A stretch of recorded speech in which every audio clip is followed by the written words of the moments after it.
Salut jeunes pousses, c'est Tom le jardinier. On se retrouve aujourd'hui pour semer des courges de toutes les tailles, de toutes les formes et de toutes les couleurs.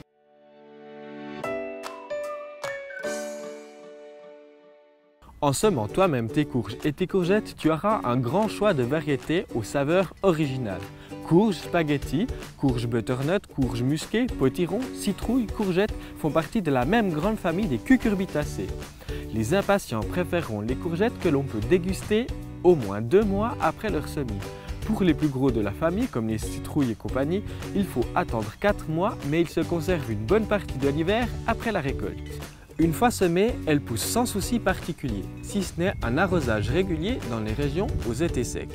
J'écarte toujours les feuilles à la main quand j'arrose pour éviter de mouiller leur feuillage. Leur seule véritable exigence au semis est une terre bien enrichie. Elles sont capables de pousser directement dans ton tas de compost.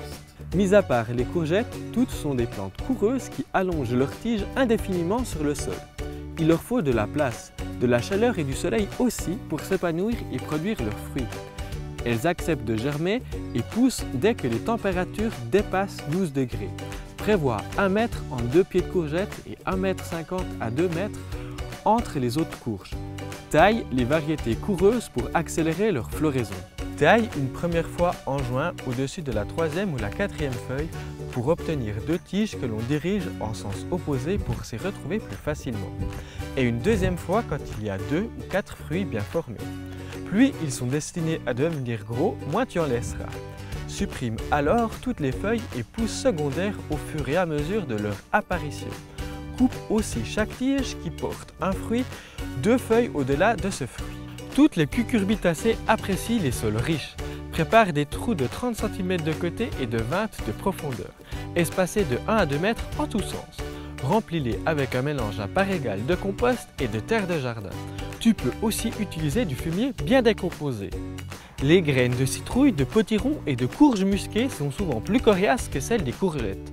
Fais-les tremper la veille dans de l'eau à température ambiante. Tu ramolliras ainsi leur coque dure. Le germe sortira plus facilement une fois la graine en terre. Dans chaque trou, enfonce 2 à 3 graines à environ 2 cm de profondeur. Tasse et confectionne à la main une bordure circulaire avec la terre pour retenir l'eau d'arrosage, une sorte de cuvette. Arrose en plus fine jusqu'à ce que la terre de chaque trou ne puisse plus absorber l'eau. Quand les plants auront 1 à 2 feuilles, tu élimineras les plus faibles de chaque groupe pour n'en conserver qu'un par trou. Protège-les du froid. Même s'il fait bon en journée, je me méfie toujours des températures nocturnes, celles qui risquent d'être inférieures à 10 degrés. Couvre le semis avec un voile de forçage ou une cloche de jardin. Les petits tunnels en plastique sont très pratiques sur les semis en rang. Voilà, tu sais maintenant comment semer tes courges et tes courgettes. Si tu as des questions, n'hésite pas à me les poser en commentaire. Je me ferai un plaisir d'y répondre. Pour être tenu informé de ma prochaine vidéo, abonne-toi à ma chaîne et active la petite cloche. Si tu as aimé ma vidéo, mets un pouce vert. On se retrouve la semaine prochaine. Ciao jeunes pousses.